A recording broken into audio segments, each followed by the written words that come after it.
बाबा जी की साथ संगत को राधा स्वामी जी। संगत जी, बाबा जयमल सिंह जी ने सतमत और परमार्थ की शिक्षा आगरा से स्वामी जी महाराज से ली। हम सबको पता है बाबा जयमल सिंह जी की बचपन से ही रुचि थी। पांच नाम का मतलब क्या है? पांच नाम का मतलब क्या है? और बाबा जयमल सिंह जी की बचपन में ही तलाश थी कि पूर्ण संत परमात्मा कौन है। पूर्ण संत परमात्मा कौन है? इस तलाश में बाबा जयमल सिंह जी ने पूरे देश का दौरा किया बचपन में ही। अपनी 10वीं क्लास पूरी करने के बाद बाबा जयमल सिंह जी घर से निकल गए और पूरे देश का दौरा किया। अनेकों साधु संतों के पास गए। किसी ने 2 नाम का मतलब समझाया, किसी ने 3 नाम का मतलब समझाया, लेकिन बाबा जयमल सिंह जी को कहीं भी किसी भी साधु संत से संतुष्टि नहीं हुई। बाबा जयमल सिंह जी जानना चाहते थे कि पूर्ण संत परमात्मा कौन है, गुरु क्या है, ये 5 नाम का मतलब क्या है। अभी हम सबको पता है बाबा जयमल सिंह जी गुरु ग्रंथ से गुरुबाणी पढ़ते थे, गुरु ग्रंथ से गुरुबाणी पढ़ते थे। बाबा जयमल सिंह जी को बचपन में ही इतनी रुचि थी सतमत की, परमार्थ की। तो साधु संतों से मिले। किसी साधु संत ने बताया वहां पे साधु बैठा है, वहां पर जाओ, वो आपको बताएगा। उस साधु के पास गए, वहां भी संतुष्टि नहीं हुई। उसने आगे किसी साधु का संत का नाम लिया, उस जंगल में साधु संत बैठे हैं, वहां पे जाओ, वहां पे आपको अपने सवालों को जवाब मिलेंगे। वहां पर गए, वहां भी बाबा जयमल सिंह जी को संतुष्टि नहीं हुई। फिर किसी ने कहा कि हरिद्वार जाओ, वहां वहां पे अनेकों साधु संत आते हैं नहाने के लिए, वहां आपको सवालों के जवाब जरूर मिलेंगे। वहां भी चले गए, वहां भी संतुष्टि नहीं हुई।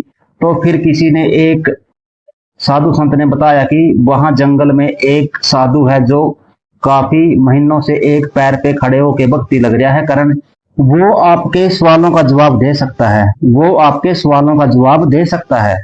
बाबा जयमल सिंह जी उसके पास गए जंगल में, जो एक पांव पे भक्ति लग रहा था करण साधु।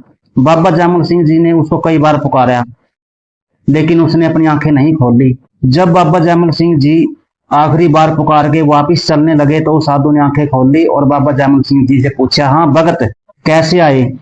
तो बाबा जयमल सिंह जी ने सवाल पूछा, बाबा जयमल सिंह जी ने उससे सवाल पूछा कि मैं 5 नाम का मतलब क्या है, शब्द क्या है, धुन क्या है, संत पूर्ण परमात्मा कौन है, इसके बारे में जानना चाहता हूं। संत पूर्ण परमात्मा, संत पूर्ण सतगुरु, 5 नाम का मतलब, शब्द, धुन क्या है? तो उस साधु ने जवाब दिया कि मैं भी इसी तलाश में हूं और तलाश के लिए एक पांव पे कई महीनों से भक्ति कर रहा हूं। लेकिन मेरे को इतना पता है कि आगरा में एक साधु है जो कई महीनों के बाद अभी भक्ति से उठा है। वो आपको आपके सवालों का जवाब पक्का मिलेगा वहां पे। तो आगरा का नाम लेते ही जयमल सिंह जी वहां से दौड़ पड़े। तो आगरा जाके उनको एहसास हुआ कि आगरा का तो पता मिल गया, लेकिन आपने ये नहीं पूछा साधु संत से कि डेरे का नाम क्या है, कौन से स्थान पे है आगरा पे। तो नदी किनारे बैठे थे बाबा जयमल सिंह जी उदास। तो ऐसे ही नदी किनारे 2 आदमी बातें करते हुए जाने लग रहे और वो स्वामी जी महाराज का नाम ले रहे। तो बाबा जयमल सिंह जी ने उनकी बातें सुनी और उनसे पूछा। उन 2 आदमियों ने बताया कि ऐसे ऐसे उस डेरे में है। तो बाबा जयमल सिंह जी चले गए। तो स्वामी जी महाराज सत्संग लग रहे थे करने, तो वहां सत्संगियों में जाके बैठ गए बाबा जयमल सिंह जी सत्संगियों में जाके बैठ गए, सत्संग सुनने लगे।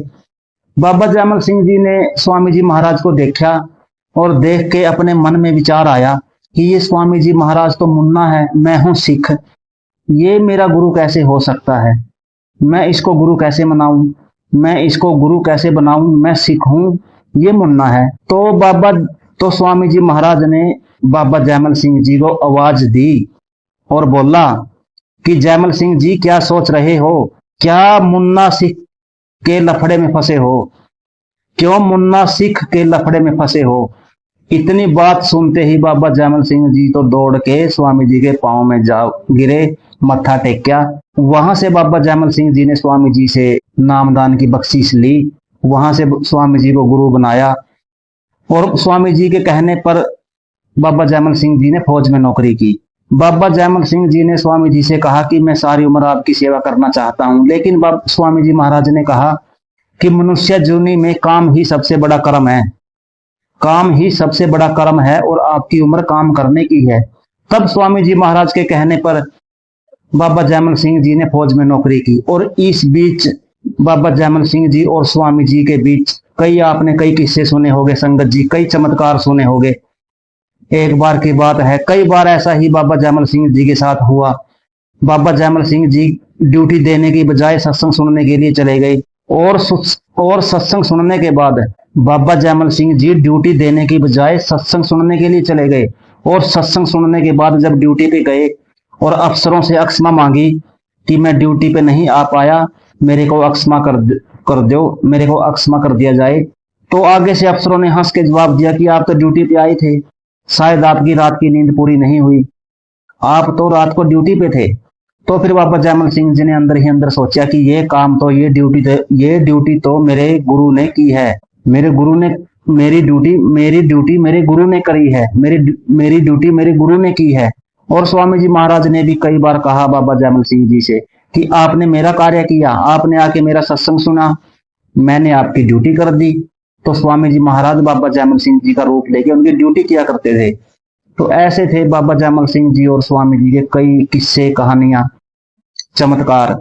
और जब बाबा जयमल सिंह जी कई साल के बाद अपनी नौकरी से रिटायर होके वापस आए आगरा, तो स्वामी जी नहीं मिले। स्वामी जी पहले ही चोला छोड़ के चले गए थे। तो स्वामी जी की पत्नी ने बाबा जयमल सिंह जी को स्वामी जी का लिखा हुआ ग्रंथ दिया और उनको कहा कि स्वामी जी महाराज आपको आदेश देके गए हैं, उनकी आज्ञा है, स्वामी जी महाराज का आदेश है कि आप प्रचार करें, नाम की बख्शीश करें, प्रचार करें, संत मत का, सतमत का, परमार्थ का प्रचार करें। उसके बाद बाबा जयमल सिंह जी ब्यास आए। ब्यास में जंगल के बीच नदी के किनारे बैठे भक्ति करी, वहां से डेरे का सिलसिला शुरू हुआ। संगत जी, संगत को पता लगा, 2 संगत को पता लगा, 3 को पता लगा कि जंगल के बीच नदी के किनारे कोई साधु संत भक्ति में बैठा है। ऐसा ही एक किस्सा स्वामी जी महाराज का। किसी ने स्वामी जी महाराज से उनके शिष्य ने पूछा, स्वामी जी महाराज के शिष्य ने पूछा कि वह फिर कब मनुष्य चोले में आएंगे दोबारा।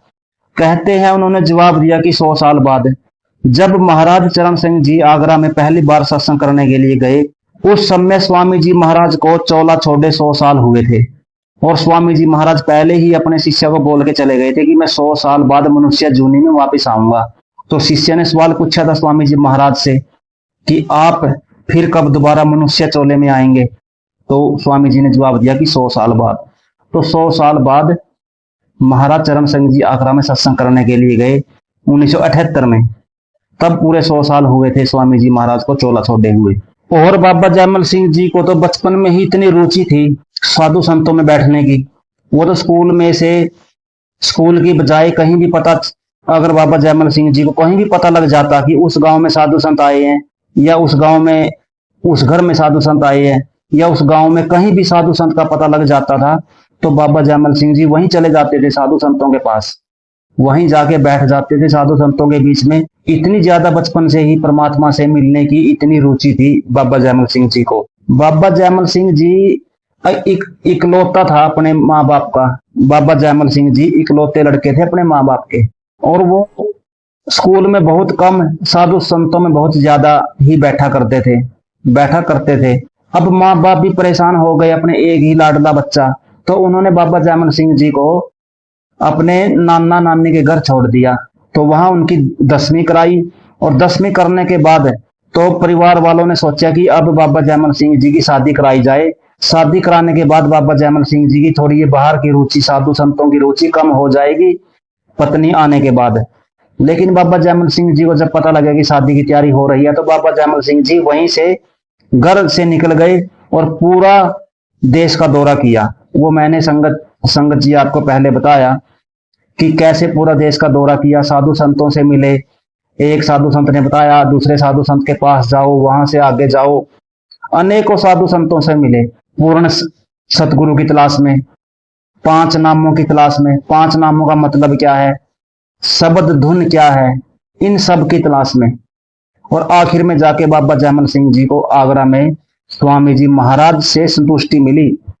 उसने बाबा जैमल सिंह जी को संतुष्टि दी 5 नामों की, धुन शब्द की, और सबसे बड़ी बात है संगत जी विश्वास की। एक कहावत है कि पत्थर पे भी विश्वास करोगे वो भी आपके काम आएगा, ये तो कहावत है, लेकिन विश्वास सबसे बड़ी बात है, सबसे बड़ी बात है। मियाँ बीबी थे, उनका बच्चा, शायद आपने सुनी भी होगी, ये वाक्य लगा लो, स्टोरी लगा लो, साखी लगा लो। एक मियाँ बीबी थे, पति पत्नी, उनका बच्चा बीमार हो गया चंडीगढ़, और वो डॉक्टरों ने मृत घोषित कर दिया उसको। और चंडीगढ़ के साथ में ही बाबा जी का सत्संग था, बाबा जी आए हुए थे। तो वो पति पत्नी थे, वो बहुत बड़े सत्संगी थे, पक्के सत्संगी थे। उन्होंने सोचा, फैसला किया कि हमारा बच्चा तो चला गया, बाबा जी पास आए हुए हैं सत्संग करने के लिए, क्यों ना बाबा जी के दर्शन, सत्संग सुने जाके, और बाबा जी के दर्शन, इस बहाना बाबा जी के दर्शन भी हो जाएंगे। हमारा बच्चा तो चला गया, अब ये तो वापस नहीं आएगा, लेकिन हमारे बाबा जी, हमारे गुरु जी हमारे पास आए हुए हैं चंडीगढ़ के पास, क्यों ना हम जाके उनके दर्शन करें। तो वो पति पत्नी अपने बच्चे को गाड़ी में रखकर सत्संग सुनने के लिए चल पड़े मोहाली, चंडीगढ़ के पास मोहाली।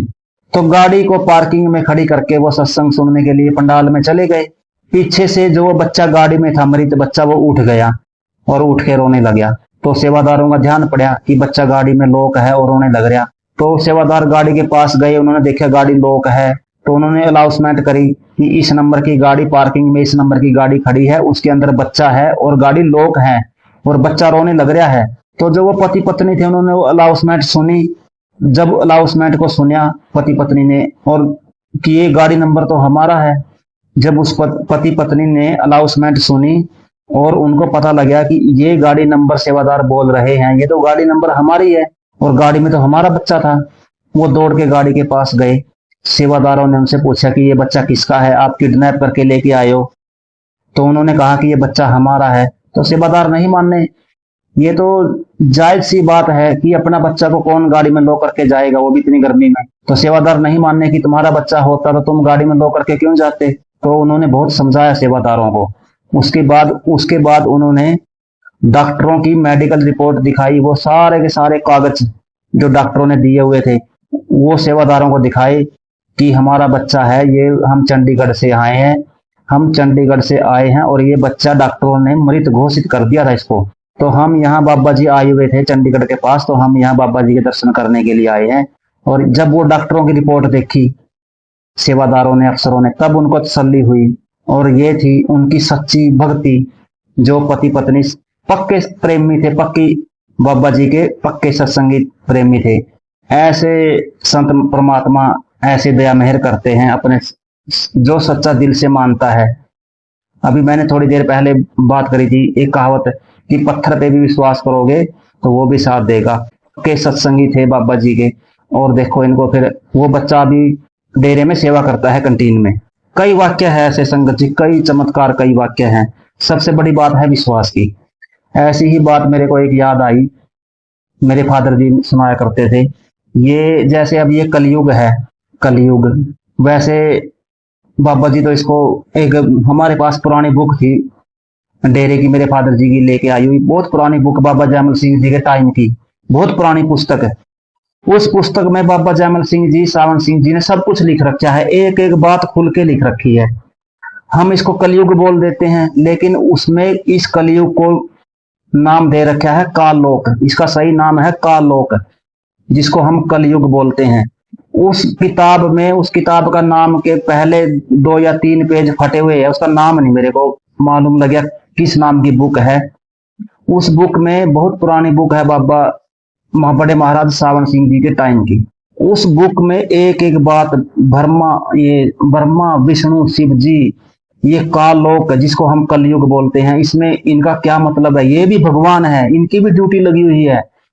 उस बुक में सब कुछ बता रखा है बाबा सावन सिंह जी ने, बड़े महाराज ने, जैमल सिंह जी ने, कि ये ब्रह्मा विष्णु शिव जी ये भी भगवान है, इनकी भी ड्यूटी लगी है। ये काललोक है, सबसे ऊपर है सतलोक, जहां हमें जाना है, जहां सतलोक में जाने के बाद वहां जन्म मरण का संकट ही खत्म हो जाता है। यह है काललोक।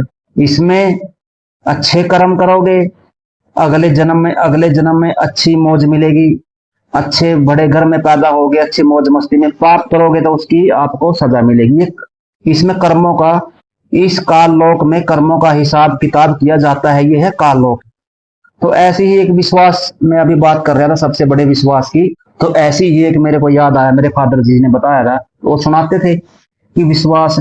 तो ऐसे ही एक दो भगत थे शिव जी के, बहुत बड़े भगत। एक शिव जी को हमेशा गाली देता था और एक हमेशा उसकी पूजा करता था। जो गाली देता था उसका तो शिव जी ने काम कर दिया, और जो पूजा करता था उसका काम नहीं किया।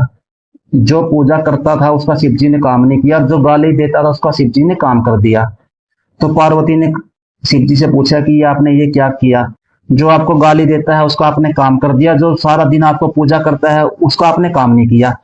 तो शिव जी ने आगे से जवाब दिया कि जो मेरी सारा दिन पूजा करता है, जो हमारी सारा दिन पूजा करता है, इसको हमारे ऊपर विश्वास नहीं है, और जो हमें गाली देता है इसको हमारे ऊपर विश्वास है। तो पार्वती नहीं माननी। तो शिव जी और पार्वती नीचे चले गए, वेश बदल के, बाबा का वेश बदल के गए। पहले गए उसके पास जो शिव जी की हमेशा पूजा करता है, दीवा बत्ती लगाता है। तो बाबा का भेष बदल के गए शिव जी और पार्वती, उससे जाके पूछा कि भगत एक सुई लेके आओ, कपड़े सिलने वाली सुई। तो वो सुई लेके आया। अब सुई का छोटा सा मोरा होता है संगत जी, उसमें हम धागा निकालते हैं, बड़ा मुश्किल हो जाता है। तो शिव जी पार्वती ने पूछा उस भगत से जो शिव जी की हमेशा पूजा करता है, क्या शिव जी इस सुई के मोरे में से एक हाथी निकाल सकता है? तो उस भगत ने जवाब दिया, नहीं, ये छोटा सा मोरा है, हाथी इतना बड़ा होता है कि शिव जी कैसे इसमें से हाथी निकाल लेगा। फिर गए उसके पास जो शिव जी को हमेशा गाली देता था, जिसका शिव जी ने काम किया, उससे भी यही सुई मंगाई कपड़े सिलने वाली, और यही सवाल पूछा कि ये भगत ये बताओ, क्या शिव जी इस सुई के मोरे में से एक हाथी निकाल सकता है? तो उस भगत ने बड़ी ही जोर से गाली दे के बोला कि आप एक की बात करते हो, इस मोरे में से 50 हाथी निकाल सकता है। शिव जी है वो, शिव जी कोई छोटी चीज नहीं है, परमात्मा है वो। आप एक हाथी की बात करते हो, 100 हाथी निकाल देगा इस मोरे में से। उसके बाद शिव जी ने पार्वती से कहा, देखो इसने कितना विश्वास है हमारे ऊपर। जो दिन रात हमारी पूजा करता है उसने विश्वास ही नहीं है, बाहरी मन से पूजा करता है लेकिन अंदर विश्वास नहीं है। तो संगत जी सबसे बड़ी बात है विश्वास की। तो ऐसी ही साखी किस्से कहानियों के साथ फिर मुलाकात होगी। मेरे को दीजिए आज्ञा। बाबा जी की साथ संगत जी, राधा स्वामी जी।